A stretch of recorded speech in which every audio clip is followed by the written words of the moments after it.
Lord. प्रभूच्या नावाला धन्यवाद. त्याची स्तुती करूया, कारण तो परमेश्वर महान आहे. त्याची दया सनातन आहे. तो आमच्यावर प्रेम करतो. प्रियाने आजच्या विषयाकडे जर पाहिलं तर यशाया 60 याच्या पहिल्या वचनामध्ये देवाचं वचन सांगतं, उठ प्रकाशमान हो, कारण प्रकाश तुझ्याकडे आला आहे. परमेश्वराचा तेज तुझ्यावर उदय पावले आहे. या ठिकाणी प्रभू आम्हाला म्हणत आहे, उठ प्रकाशमान हो, कारण प्रकाश तुझ्याकडे आला आहे. प्रियानो, मला सांगू द्या की प्रत्येक ज्यावेळेस रात्री आम्हाला माहिती आहे की आम्हाला प्रकाशाची गरज आहे. आता तुम्हाला प्रश्न पडला असेल की मग या दिवसा आपण ज्यावेळेस जीवन जगतोय, दिवस उगवलेला आहे, अशा वेळेस प्रकाशाची काय गरज आहे? परंतु प्रभू आम्हाला फक्त या ठिकाणी प्रकाश, रात्रीचा प्रकाश याविषयी बोलत नाही, तर आमच्या जीवनातील प्रकाशाविषयी प्रभू बोलत आहे. देवाचं वचन सांगतं की उठ प्रकाशमान हो.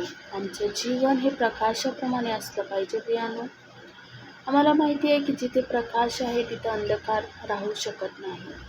जिथे प्रकाश येतो तेव्हा गोष्टी क्लिअर असतात. प्रियानो, जिथं प्रकाश असतो तिथं कुठलीच गोष्ट लपू शकत नाही. प्रियानो, म्हणून देवाचं वचन सांगतं की उठ प्रकाशमान हो. आमच्या जीवनातून प्रकाश दिसला पाहिजे. आमच्या वागण्यातून, आमच्या बोलण्यातून ज्यावेळेस आम्ही ते जीवन जगतो तर खरा प्रकाश या ठिकाणी आमच्या जीवनातून व्यक्त होत असतो. प्रियानो, मत्ते 5 देखील आम्ही पाहिलं की देवाचं वचन सांगतं की तुम्ही जगाचे प्रकाश आहात. या ठिकाणी प्रभू म्हणते की उठ प्रकाशमान हो, आणि त्या वचनामध्ये देवाचं वचन सांगतं की तुम्ही जगाचे प्रकाश आहात.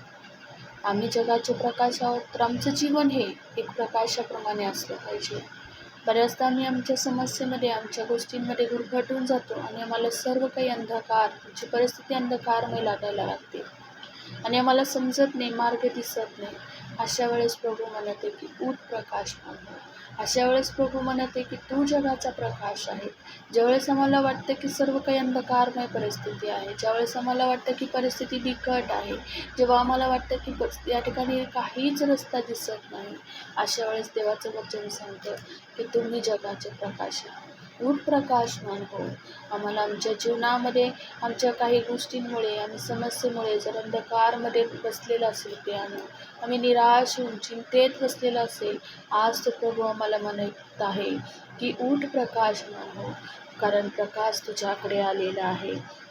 प्रियानो, लाईट, प्रकाश म्हणजे लाईट या शब्दाचा जर थोडक्यात आम्ही अर्थ पाहिलं तर सगळ्यात महत्त्वाचं LIGHT ही लाईटची जरी स्पेलिंग असली तर त्या ठिकाणी आम्हाला पाहायला म्हणतं की यल म्हणजे लिव्हिंग विथ गॉड, या ठिकाणी देवाबरोबर राहणं.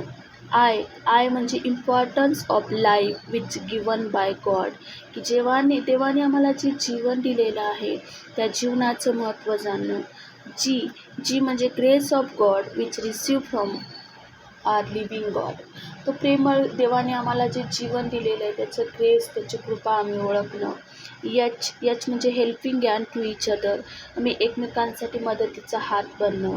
आणि टी म्हणजे टू बिलीव्ह इन गॉड, आणि देवावर विश्वास ठेवणं.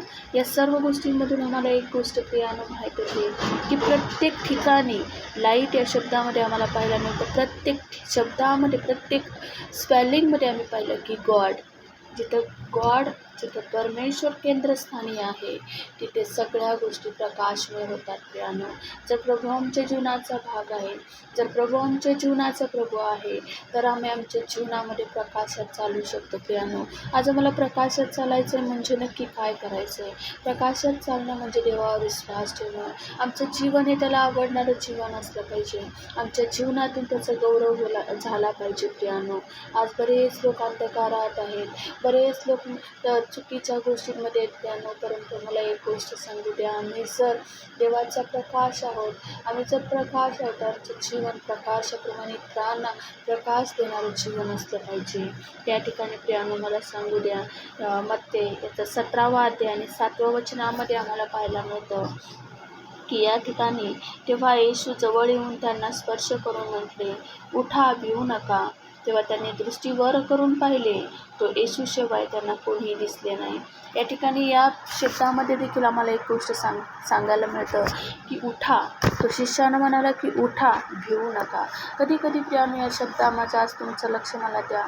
उठ आणि उठा या शब्दाकडे लक्ष केंद्रित करायचे. या ठिकाणी येशूने त्यांना म्हटलं की उठा, भिवू नका. प्रियानो मला सांगू द्या, आज प्रभू आम्हाला उठवत आहे. आम्ही आमच्या चिंतेमध्ये, आम्ही आमच्या निराशेमध्ये बसलो असेल, आम्ही आमच्या काळजी घेऊन बसलेला असेल, प्रियानो आज तो प्रभू आम्हाला म्हणते की उठ, कारण प्रकाश तुझ्याकडे आलेला आहे. आणि भिवू नका. तो प्रभू आमच्या बरोबर आहे प्रियानो. खरोखर तो प्रभू महान आणि त्याच्या वचनामध्ये पाहायला मिळतं. त्यानंतर त्यांनी दृष्टी वर करून पाहिले, म्हणजे शिष्यांनी ज्यावेळेस प्रभू येशू ख्रिस्ताने सांगितले की उठा आणि भिवू नका, आणि ज्यावेळेस त्यांनी दृष्टी वर करून पाहिले तेव्हा त्यांना येशूशिवाय कोणीच दिसलं नाही. प्रियानो मला सांगू द्या, ज्यावेळेस प्रभू आम्हाला हाक मारतो, प्रभू आम्हाला म्हणतो उठ, आपल्या सगळ्या गोष्टी सोडून, आपल्या चिंता, आमच्या काळज्या, आमचे विचार सोडून आम्ही ज्यावेळेस उठतो, ते उठल्यानंतरची क्रिया खूप महत्त्वाची आहे.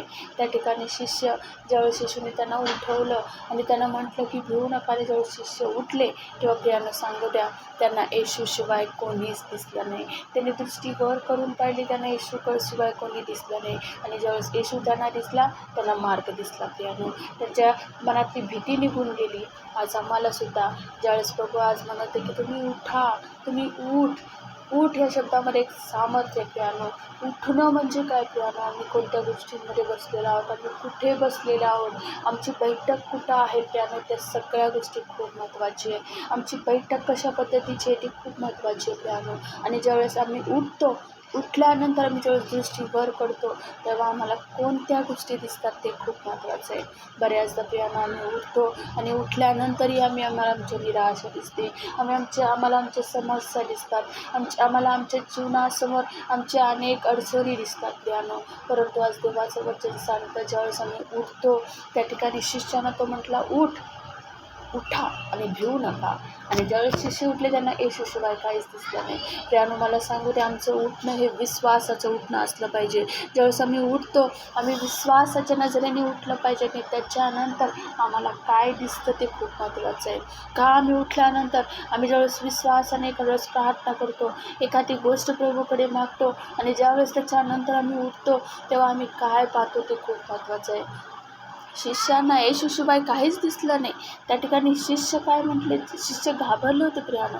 परंतु येशूने ज्यावेळेस त्यांना उठवलं त्यांना येशूशिवाय कोणीच दिसला नाही. आम्हाला आमच्या गोष्टीकडे लक्ष केंद्रित न करता प्रियानो, आम्ही आमची दृष्टी त्या प्रभूकडे केंद्रित करण्याची गरज आहे. आणि ज्यावेळेस आम्ही येशूला पाहू, उठल्यानंतर आमच्या समस्येतून, आमच्या आजारातून, आमच्या अडचणीतून ज्यावेळेस उठून आम्ही उभा राहतो, विश्वासाचं पाऊल घेतो, आम्हाला कोण दिसतं खूप महत्त्वाचं आहे. आम्हाला येशू दिसला पाहिजे, आम्हाला ती परिस्थिती बदललेली दिसली पाहिजे. विश्वासाच्या नजरेने आम्ही ज्यावेळेस ते पाहतो तेव्हा खूप ते गोष्टी बदललेल्या दिसतात. माझ्या परमेश्वर आमच्या बरोबर असतो प्रियानो. प्रभू आमची काळजी घेतो. बऱ्याचदा आम्ही आमच्या अनेक गोष्टी घेऊन बसतो, त्याच उठतो बसतो ही क्रिया नेहमीच चालू असते प्रियानो. परंतु आम्हाला विश्वासाने ज्या कुठल्या गोष्टीसाठी तुम्ही प्रभूकडे पाहिले, विश्वास ठेवा, त्या प्रभूने त्याचं उत्तर दिलेलं आहे. कदाचित तुम्ही प्रार्थना केलेली आहे, त्याचं उत्तर तुम्हाला अजूनही दिसत नाही. कदाचित तुम्ही एखादी विनंती प्रभूकडे मागितली, ती गोष्ट सोडीच झालेली दिसत नाही. परंतु मला सांगू द्या, तुम्ही केलेली प्रार्थना प्रभूने ऐकलेली आहे. कदाचित असं असेल की त्या प्रार्थनेचं उत्तर देण्याचा समय अजून आला नसेल, ते प्रार्थनेचं उत्तर प्राप्त करून घेण्याची वेळ अजून नसेल प्रियानो. म्हणजे असं नाही आहे की तुम्ही प्रार्थना केली आणि प्रभूने ती ऐकली नाही. प्रियानो, तुम्हाला सांगू द्या, आमचे प्रत्येक अश्रू, आमचे प्रत्येक गोष्टी प्रभू जाणतो, आमचं हृदय जाणतो, आमच्या हृदयातील प्रत्येक गोष्टी जाणतो प्रियानो. आम्हाला फक्त एक गोष्ट करण्याची, आम्हाला आहे त्या स्थितीमध्ये उठायचं आणि आमची दृष्टी प्रभूकडे लावायची. आणि ज्यावेळेस ते करू, प्रभू आम्हाला त्या परिस्थितीमध्ये कृपा देतो. या ठिकाणी शिष्याने ज्यावेळेस तसं सांगितलं, किती सुंदर वचन आहे. ज्यावेळेस ते उठले आणि त्यांनी दृष्टीवर पाहिली तर त्यांना येशूशिवाय कोणीच दिसलं नाही. आज आम्हाला एक गोष्ट विचार करण्याची ज्यावेळेस गरज आहे की मी उठतो, मी कुणाकडे पाहते, माझं लक्ष कुणाकडे आहे, मी आज येशूकडे पाहत आहे का? त्या दाविदाप्रमाणे आम्ही म्हणत आहे का की मी आपली दृष्टी परमेश्वराकडे लावतो, पर्वताकडे लावतो, मला सहाय्य कुठून येईल? आकाश व पृथ्वीचा निर्माण करता जो देव, त्याच्याकडून मला सहाय्य येते. आणि ज्यावेळेस आम्ही त्याच्याकडे दृष्टी लावतो तो प्रभू आम्हाला कृपा देतो प्रियानो. म्हणून आजच्या वचनातून एक उत्तेजन, प्रभूकडे कृपा मागूया की प्रभू मला तुझी कृपा दे, मला उठण्यासाठी. कदाचित मी उठले आणि पडले, मी उठले आणि पुन्हा तीच परिस्थिती मला दिसते. आज त्या प्रत्येक परिस्थितीकडे हात करून, प्रत्येक परिस्थितीकडे पाहून म्हणा की हे परिस्थिती, हे निराशा तू निघून गेलेली आहे, कारण प्रभूकडे मी माझं लक्ष लावलेलं आहे. आणि आम्हाला उठण्याची गरज आहे. आमच्या जीवनाद्वारे, आमच्या वागण्याद्वारे, आमच्या बोलण्याद्वारे तो प्रकाश इतरांना दिसला पाहिजे. आमचं जीवन एक प्रकाशाचं जीवन लोक ज्यावेळेस आम्हाला पाहतील तेव्हा परमेश्वराचं गौरव त्यांच्या मुखातून निघलं पाहिजे. आमच्या जीवनातून देवाचा गौरव झाला पाहिजे, असं आमचं जीवन असलं पाहिजे प्रियानो. म्हणून आमच्या जीवनाला जपूया, आमच्या जीवनाला सांभाळूया आणि ते प्रभूला म्हणूया की प्रभू मला तुझी कृपा दे. ओ परमेश्वर, मला सहाय्य कर. ते प्रकाशासारखं जीवन जगण्यासाठी मला तुझी कृपा दे. तुझ्या सगळ्या गोष्टीबद्दल मी तुझे आभार स्तुती करते प्रभू. आज त्या प्रभूकडे प्रार्थना करू, आपण त्याला धन्यवाद देऊ. परमेश्वर, आम्ही तुझी स्तुती करतो, आम्ही तुला धन्यवाद देतो की जीवनाच्या प्रत्येक क्षणामध्ये तू आम्हाला सांभाळलेलंस, जीवनाच्या प्रत्येक क्षणामध्ये तुझी कृपा आम्हाला दिलेलीस. म्हणून तुला धन्यवाद. आणि त्या प्रकाशासारखं जीवन जगण्यासाठी, आहे त्या परिस्थितीतून उठून जीवन जगण्यासाठी प्रभू आम्हाला तुझी कृपा दे. आज आमचं प्रत्येक विकनेस, आमचं प्रत्येक अशक्तपणा आज तुझ्या हाती देतो प्रभू. आणि त्या दाविदा महाराजा प्रमाणे आम्ही म्हणतो की मी आपली दृष्टी पर्वताकडे लावतो, मला सहाय्य कुठून येईल. आकाश व पृथ्वीचा निर्माण करता याचकडून मला सहाय्य येते. परमेश्वर, मला तुझी कृपा दे, मला सहाय्य करू. तुला धन्यवाद देतो पिता, तुझी स्तुती करतो. येशूच्या नावात प्रार्थना विनंती करते, म्हणून तू आई. आमेन. Praise the Lord. खरोखर तू जगाचे प्रकाश आहात. म्हणून तुम्हाला घाबरण्याची गरज नाही, कारण प्रकाश तुझ्याकडे आलेला आहे. तो येशू म्हणलेला प्रकाश आमच्याकडे आलेला आहे आणि तो प्रभू आम्हाला अंधकारात राहू देणार नाही. त्याच्यावर विश्वास ठेवूया आणि त्याच्याबरोबर चालूया. धन्यवाद. हे वचन परमेश्वर आशीर्वादित करो. थँक्यू.